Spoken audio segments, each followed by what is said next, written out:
In a small house on the edge of the city, there lived an old woman named Yunseo. She was 72 years old and had dark skin and curly gray hair. Yunseo lived all alone, but she was not lonely. Just a few weeks ago, she got a new friend, a big German shepherd dog that she rescued from the animal shelter. Yunseo named the dog Max. He was already an older dog, but still very strong and smart. From the first day, Max was very protective of Yunseo. He would bark loudly if anyone came near the house, and he always stayed close to Yunseo's side when they went for walks. What Yunseo didn't know was that Max was not just any ordinary dog. Before he ended up in the animal shelter, Max worked for many years as a police dog. He helped the police find bad guys and keep people safe. Max was one of the best police dogs in the whole city. Whenever there was trouble, the police would send Max to take care of it. But as Max got older, he couldn't run as fast or jump as high anymore. The police decided it was time for Max to retire and let a younger dog take his place. So they sent Max to the animal shelter to find a new home. That's where Yunseo found him and took him in. Now, instead of chasing after criminals, Max spends his days going on slow walks with Yunseo and taking lots of naps in the sun. Yunseo tells Max that he is a good boy and feeds him yummy treats. She has no idea about Max's past life as a hero police dog. Even though Max is enjoying his new peaceful life with Yunseo, he still remembers all of his police dog training. His ears are always listening for any signs of danger, and his nose is always sniffing the air for trouble. Max may be an old dog now, but inside, he is still the same brave and strong police dog he always was. Yunseo and Max have become the best of friends. The two of them made quite an unusual pair, an elderly black woman and a former police German shepherd. But they understand each other perfectly and are happy just to have each other's company. Little did they know that one night, very soon, Max would have to use all of his police dog skills again, and Yunseo would finally learn the truth about her loyal rescue dog's amazing past. On that night, Max would have to protect Yunseo from some very bad men who chose the wrong house to mess with.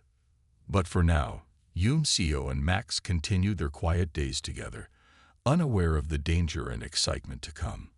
With Max by her side, Yunseo felt safe and content in her little house, and Max was happy to finally have a loving home and a person to call his own. On a dark night, when the moon was hidden behind the clouds, 3 men crept through the streets of the sleeping neighborhood. Their names were Jae-sung, Ki-ta, and Sung-min, and they were up to no good. Jae-sung was the leader of the group, a tall man with mean eyes and a scar across his cheek. Ki-ta and Sung-min followed him like obedient dogs, doing whatever he told them to do. All 3 men had hatred in their hearts, especially for people who looked different from them. They had spotted Yunseo's little house a few days ago and decided to make it their target. They didn't like the idea of a black woman living peacefully in their neighborhood. In their minds, Yunseo didn't belong there. As they snuck closer to Yunseo's house, Jae-sung pulled out a can of spray paint from his jacket. Ki-ta and Sung-min picked up rocks from the ground, ready to cause damage. They didn't care about the noise they were making or who might see them. They wanted to send a message and scare Yunseo away. With wicked laughs, the men started their attack. Jae-sung sprayed ugly words on Yunseo's walls, words full of hate and racism. Ki-ta and Sung-min threw their rocks at the windows, shattering the glass with loud crashes. Inside the house, Yunseo woke up with a start. She heard the commotion outside, and her heart filled with fear. Max also jumped up from his sleeping spot, his ears standing straight up. He could sense the danger in the air. Yunseo got out of bed and bravely went to her front door. She turned on the porch light and opened the door, ready to face whatever trouble was outside. Max stayed close by her side, a low growl rumbling in his throat. When Yunseo saw the 3 men vandalizing her home, anger replaced her fear. She shouted at them in a stern voice, telling them to stop and leave her property at once. But the men just laughed at her, calling her awful names and telling her to go back where she came from. Jae-sung, still holding the spray paint can, started walking towards Yoon-seo with a nasty smirk on his face. Hee-ta and Sung-min followed close behind, trying to look tough and intimidating. They thought a little old lady would be an easy target to push around. What the men didn't notice was Max, who was standing very still next to Yoon-seo. The fur on Max's back stood up straight, and his whole body was tense like a coiled spring. Max knew these men were a threat to his beloved owner. He remembered his police dog training and knew he had to protect Yoon-seo, no matter what. As Jae-sung got closer and closer, Max let out a terrifying bark that echoed through the night. Jae-sung flinched back in surprise, suddenly noticing the big dog for the first time. Yoon-seo stood her ground, looking Jae-sung right in the eye. "Get off my property now," Yoon-seo demanded, "or I'll let my dog loose on you." Jae-sung hesitated, glancing at Max's bared teeth and powerful stance. For a moment, it seemed like the men might back off. But then Jae-sung's face twisted in rage, and he lunged forward with his arm raised, ready to strike Yoon-seo. That's when Max sprang into action, leaping in front of Yoon-seo to defend her.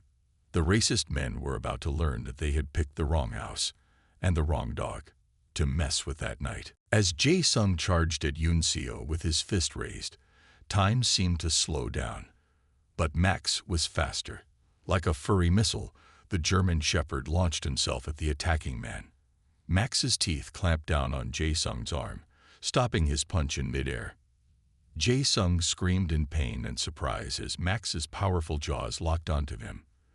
The dog's weight knocked Jae-sung off balance, sending both of them tumbling to the ground in a thrashing tangle of limbs and fur.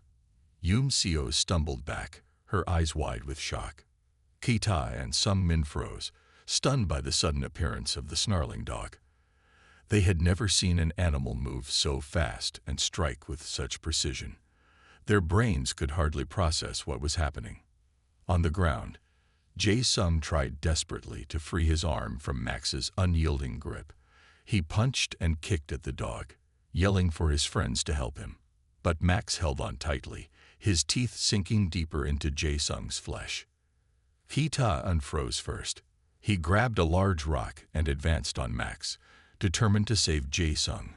Sung-min moved to flank the dog from the other side, pulling a knife from his pocket. They had not expected this level of resistance from their would-be victim. Max saw the men approaching out of the corner of his eye. With a final shake of his head, he released Jae-sung's bloodied arm. The man scrambled away, whimpering in agony. Max whirled to face his next opponents, placing himself squarely between the attackers and Yoon-seo. Hee-ta hefted the rock over his head, ready to bring it down on Max. But the dog was quicker. Max's powerful jaws clamped down on Hee-ta's leg, knocking him to the ground with a pained shriek. The rock tumbled harmlessly into the grass. Sung-min lunged with his knife, swiping at Max's face. The dog dodged the shining blade by a hair's breadth. Max sank his teeth into Sung-min's knife hand, biting down hard until the man dropped his weapon with a howl. Behind Max, Yoon-seo watched the battle in amazement. She had no idea her gentle companion was capable of such fierce fighting skills.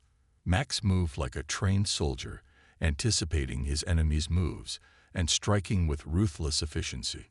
With all three men down, Max stood over them and barked thunderously. The sound echoed through the neighborhood like a warning siren. Lights started turning on in nearby houses as people woke up to the commotion. Max's barking would surely draw attention and help. Injured and frightened, the men started dragging themselves away from the fearsome dog. Jae-sung cradled his mangled arm, his face pale and grimy with tears. Hee-ta limped heavily, his pants leg dark with blood. Sung-min slipped and fell, scrabbling away on all fours. "This isn't over," Jae-sung yelled as they retreated into the darkness. "We'll be back for you." Max watched them go, growling low in his throat. He did not relax until they were fully out of sight. With a final wag of his tail, Max turned and trotted back to Yuncio. All the police dog's ferocity melted away as he nuzzled her hand. Yuncio dropped to her knees and threw her arms around Max. Tears poured down her lined face as she buried her fingers into Max's thick fur. "Good boy," she whispered over and over. "You saved me, good boy." The battle was won, but the night's excitement was just beginning. Sirens could be heard in the distance, drawing closer every second. Soon, Yunsio's yard was full of police officers, summoned by Max's barking and the sounds of violence. From the safety of her doorway, with Max pressed close by her side, Yuncio tried to explain the attack to the authorities. She told them how the men had come with hate in their hearts, but that Max had fought them off. Many of the officers listened with looks of amazement as they took in the mild-mannered old woman and the calm, dignified dog. More pieces of the story began to emerge as the police examined the scene and canvassed the neighborhood. Neighbors came forward as witnesses, saying they had seen the men lurking around and heard the sound of shattering glass. Drops of blood marked the men's path of retreat. Most incredibly, some of the officers started to recognize Max as a former police dog, a canine hero who had once served by their side. The night had held danger and violence, but it had also shown the unbreakable bond between a woman and her dog. Yuncio and Max had faced the worst that humanity had to offer and had triumphed. There would be more challenges to come. The men's parting words made that clear. But for now, the little house was quiet once more, watched over by an unlikely pair of heroes. The once quiet street was soon ablaze with flashing red and blue lights as several police cars screeched to a halt in front of Yuncio's vandalized home. Uniformed officers poured out, hands on their holsters, eyes scanning for danger. Two of them, a tall man and a short woman, strode up to where Yuncio sat on her front steps, Max steadfast by her side. "Ma'am, I'm Officer Park, and this is Officer Choi," the male officer said, his voice calm and authoritative. "We received multiple reports of a disturbance at this address. Can you tell us what happened?" Yuncio took a deep, shaky breath, one hand resting on Max's broad head for comfort. In halting sentences, she recounted the events of the last hour. The sound of shattering glass that woke her, the vicious words spray-painted on her walls, the three men who attacked her, and Max's fierce defense that drove them away. As Yuncio spoke, Officer Choi knelt down to examine Max. The dog sat calmly under her expert hands as she checked him for injuries. Suddenly, her eyes widened in recognition. "Wait a minute," she said slowly. "I know this dog. This is Ace, isn't it?" From the K-9 unit. Officer Park looked at her sharply. "Ace? You mean the hero dog who retired last year after that drug bust went wrong? I thought he was living with his old handler." Yuncio looked between the two officers in confusion. "Ace. His name is Max. I adopted him from the shelter a few months ago." "What do you mean, a hero dog?" The officers shared a significant look.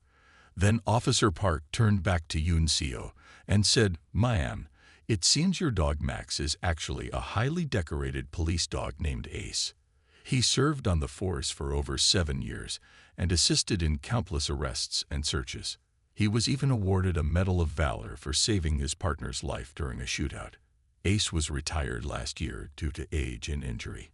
We had no idea he ended up in a shelter."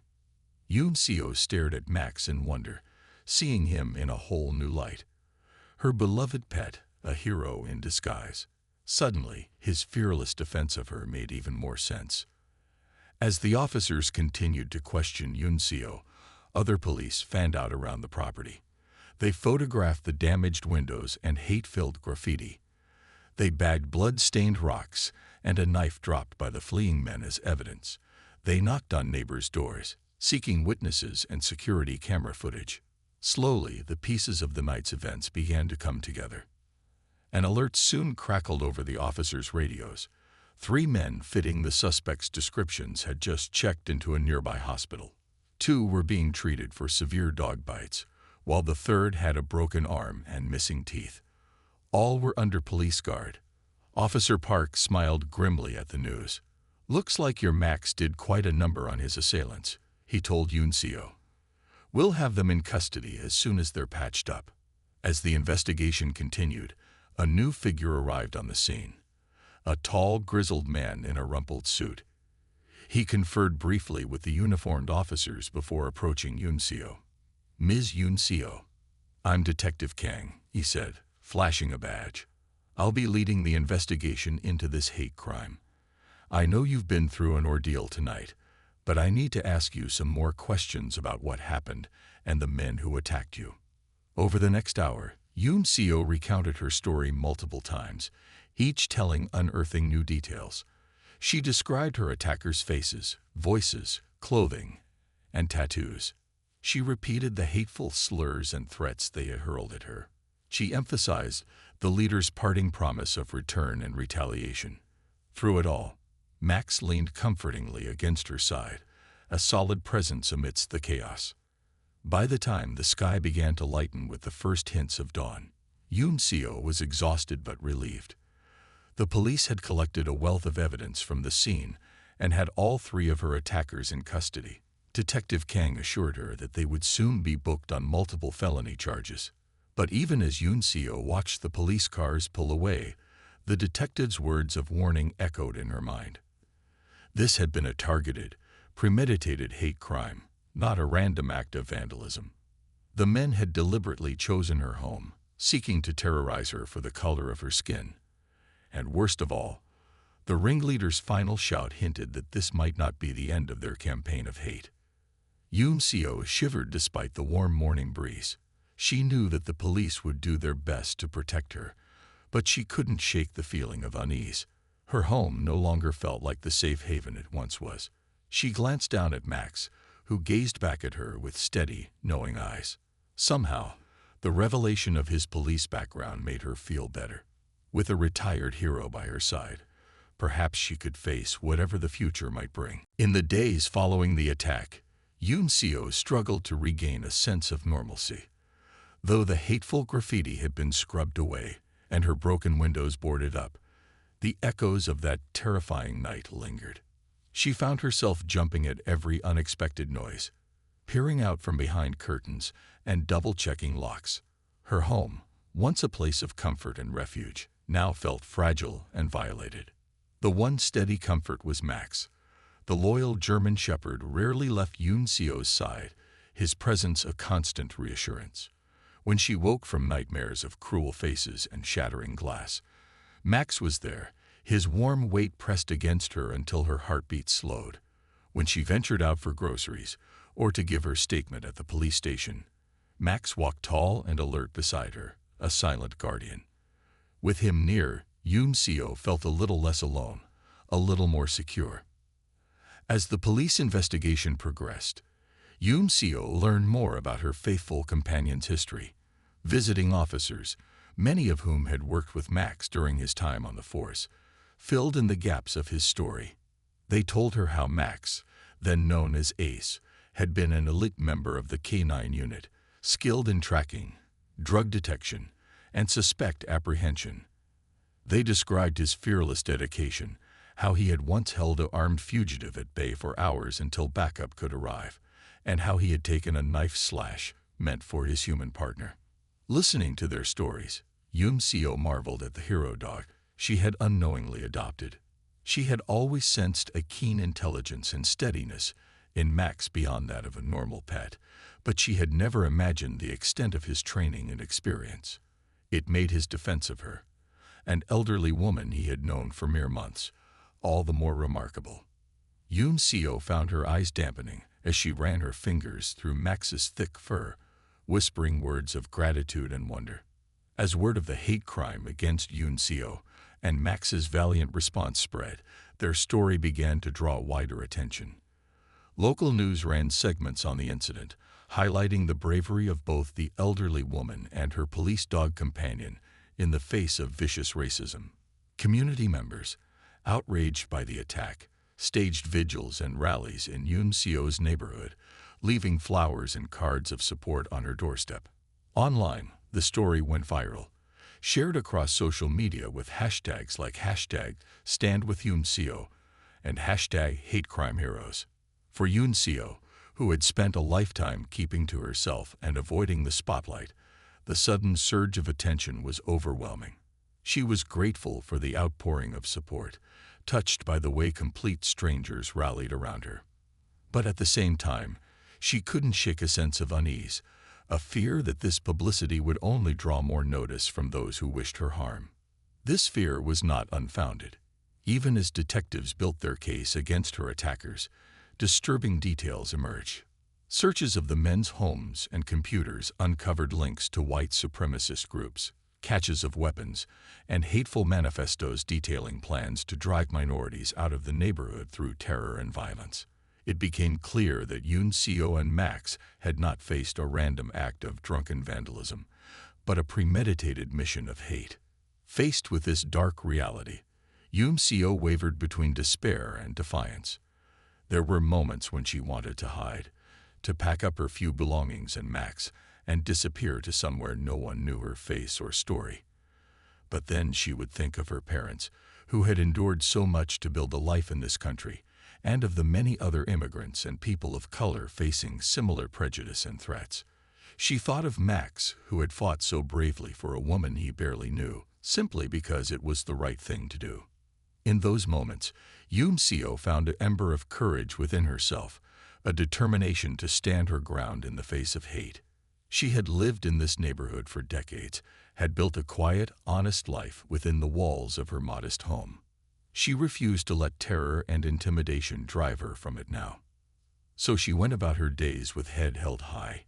Even as Max's watchful presence guarded her steps, she faced the stares and whispers with poise, graciously accepted her neighbor's support, and cooperated fully with the police investigation. In her own reserved way, Yunseo made it clear she would not be cowed by hatred. In this resolve, she drew strength from Max's steadfast presence at her side. Woman and dog, survivor and protector, human and hero, they faced the uncertain future together. No matter what darkness lay ahead, Yunseo knew she would not face it alone. As the weeks passed and Yunseo's attackers awaited trial, a sense of unease settled over the elderly woman's life. Though the men were securely in custody, the specter of their hatred seemed to loom large. Details emerged of their associations with white supremacist groups, of stockpiled weapons, and planned attacks, painting a chilling picture of the scope of their malice. For Yunseo, each revelation was a fresh shock, a reminder of how close she had come to tragedy. Despite the outpouring of community support, she couldn't shake the feeling of being a target, a marked woman in her own neighborhood. She took to keeping her curtains drawn, to flinching at every unexpected knock at the door. Through it all, Max remained her constant companion and comfort. The loyal dog seemed to sense Yunseo's anxiety, pressing close to her side, his presence a steady reassurance. On their walks, he maintained a vigilant watch, ears pricked and alert for any hint of danger. At night, he slept at the foot of her bed, a warm, protective presence warding off nightmares. As the trial date approached, public interest in Yunseo and Max's story resurged. Media requests for interviews poured in, reporters camped out on her street, cameras at the ready. The hate crime and the unlikely heroes who had thwarted it made for compelling news. Yunseo, overwhelmed by the attention, largely kept to herself, issuing only a brief statement through the police expressing her trust in the justice system. But even as the police built their case, there were signs that Yunseo's ordeal was far from over.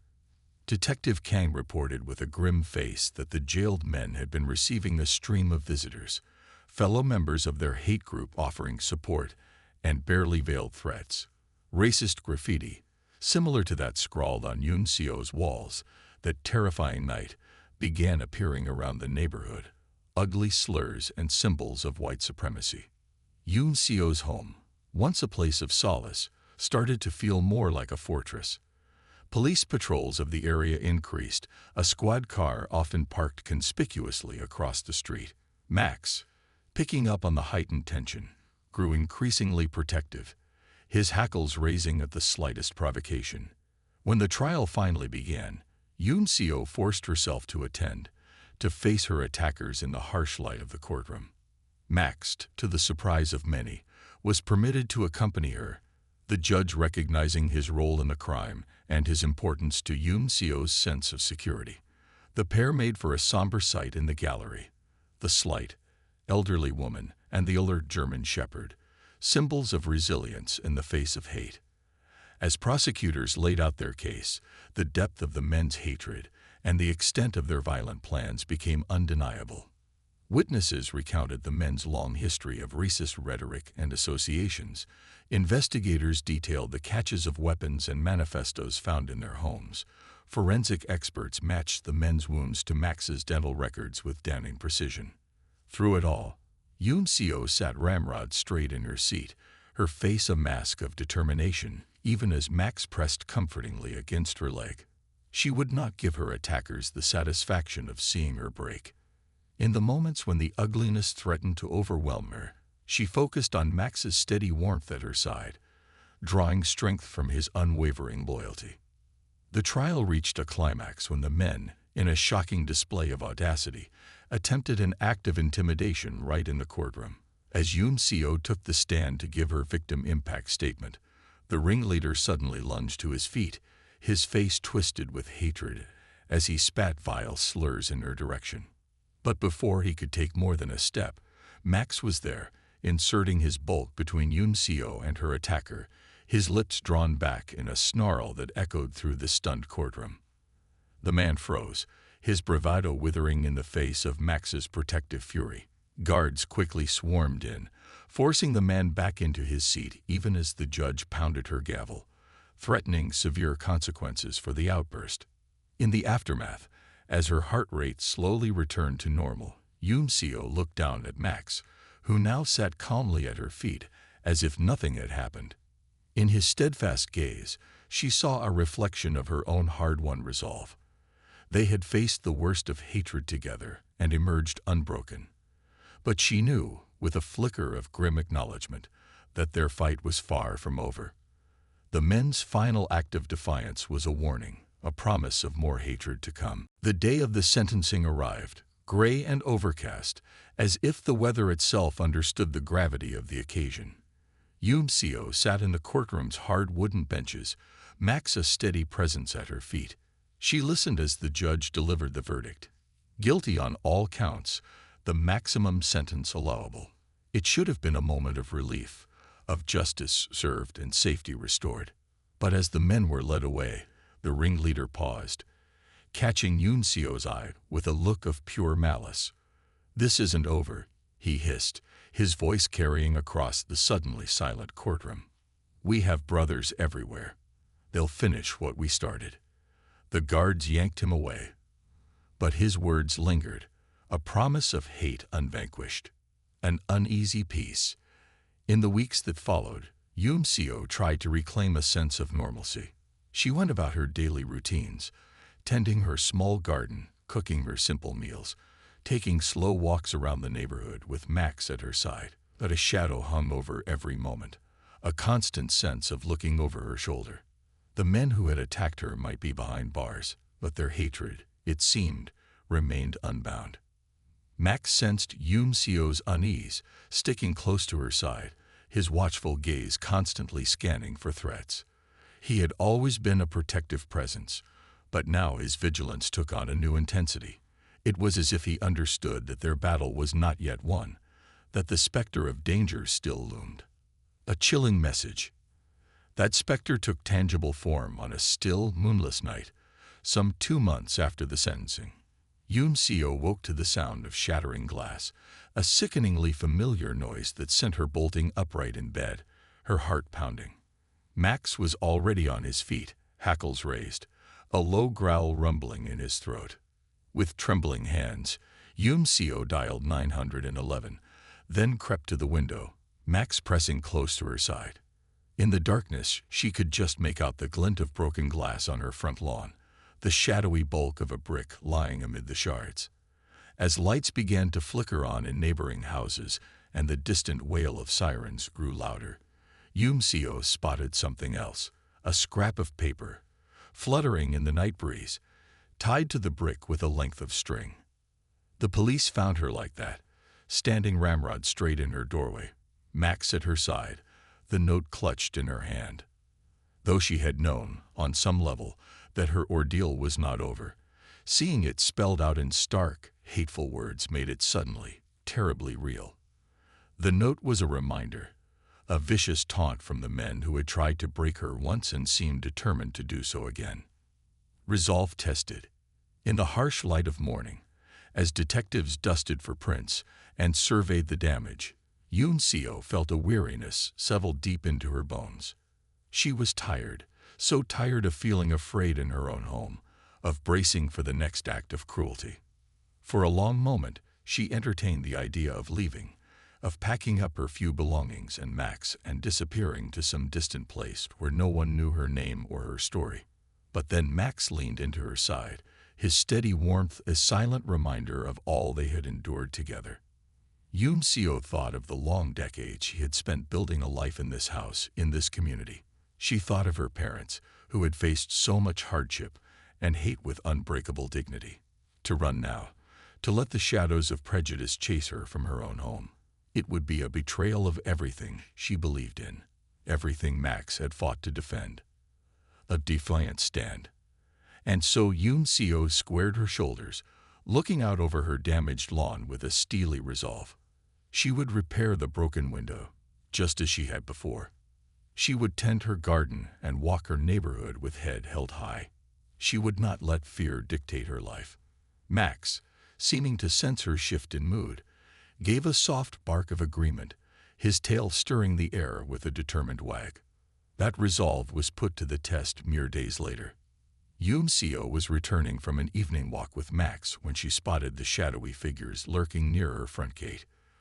3 men, their faces obscured by hoods, dark purpose emanating from every line of their bodies. For a heartbeat, Yumseo froze, old terrors rising in her throat. But then Max stepped forward, placing his bulk between her and the intruders, a rumble building in his chest. In the years that followed their defiant stand against hate, Yumseo and Max settled into a life of quiet resilience. The broken window was repaired, the vandalism cleaned away, and the physical scars of their ordeal slowly faded. But the impact of their courage lingered, rippling out through their community and beyond. Inspiring a movement, Yumseo and Max's story spread, first as local news, then as a national headline. Their tale of an unlikely pair, an elderly woman and her loyal dog, standing up to hate resonated deeply. It became a rallying point, a source of inspiration for others facing prejudice and intimidation. Community groups invited Yumseo to speak at events, to share her experience and her message of unwavering resolve in the face of intolerance. Though initially hesitant, Yumseo came to see these invitations as an opportunity, a chance to transform her personal pain into a force for change. With Max by her side, she spoke to packed rooms and rapt audiences, her quiet strength lending weight to every word. A hero honored. Max, too, found himself in the spotlight. The police department that had once been his home held a special ceremony, honoring him for his bravery both in his former role as a canine officer and in his unwavering defense of Yumseo. The German shepherd sat tall and proud as a medal was draped around his neck, his tail giving a single dignified wag. Children in the neighborhood began to stop by Yumseo's house, eager to meet the heroic dog they had heard so much about. Yumseo always welcomed them, offering gentle pats and dog treats, encouraging them to stand tall in the face of bullies and to always look out for those in need. Max bore the attention with a patient grace, seeming to understand the importance of his role as a symbol of courage. Continuing the fight, even as their story inspired others, Yumseo and Max never forgot the deeper battle they had joined. They continued to speak out against hate, to support those targeted by discrimination, and to foster understanding in their community. Yumseo worked with local schools to develop anti-bullying programs, while Max became a regular visitor at the police department, helping to train a new generation of K-9 officers. Their efforts were not always easy, and they faced pushback from those who preferred the status quo.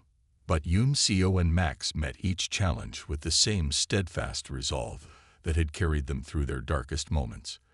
They drew strength from each other and from the growing network of allies who stood with them, a bond unbroken. At the heart of it all, through the trials and triumphs, remained the unshakable bond between woman and dog. In quiet moments, when the world's demands faded away, Yoon-seo and Max could often be found in their small garden, tending to the roses or simply basking in each other's company. Yoon-seo's hand would rest on Max's head, her fingers tracing the now gray fur around his muzzle. Max would lean into her touch, his eyes closing in contented bliss. No words were needed in these moments. Their connection, forged in the fires of shared struggle and tempered by time, spoke volumes. To the world, they were heroes, symbols of resilience and unity. But to each other, they were simply family, two souls who had found in each other a home and a purpose. Together, they had weathered the storms of hate and emerged not just unbroken, but stronger, a legacy secured. As the years passed and Max's muzzle grew whiter, Yoon-seo knew their journey together was entering its twilight. But even as she contemplated a future without her constant companion, she knew his impact, their impact, would endure. The seeds they had planted, of courage, compassion, and unyielding resolve in the face of injustice, had taken root. In the children who stood up to bullies, in the neighbors who rallied around those targeted by hate, in the community that had learned to stand together, their legacy lived on. And so, when the time came to say goodbye, Yoon-seo held Max close, her tears dampening his fur as he slipped peacefully away. She mourned, but not as one without hope, for she knew that what they had built together was greater than any one life, any one bond. In the heart of their community, in the ongoing fight against intolerance, in the countless lives they had touched and inspired, Yoon-seo and Max's story would endure. Theirs was a legacy of love, of courage, and of the unbreakable spirit that resides within us all. As Yoon-seo laid a single rose on Max's grave, she felt not an ending, but a continuation. Their battle had been won, but the greater war stretched on. And as long as there were those willing to stand against hate, as long as there were hearts brave enough to love in the face of fear, the spirit of an elderly woman and her loyal dog would live on, a reminder of the triumph that is possible when courage meets compassion.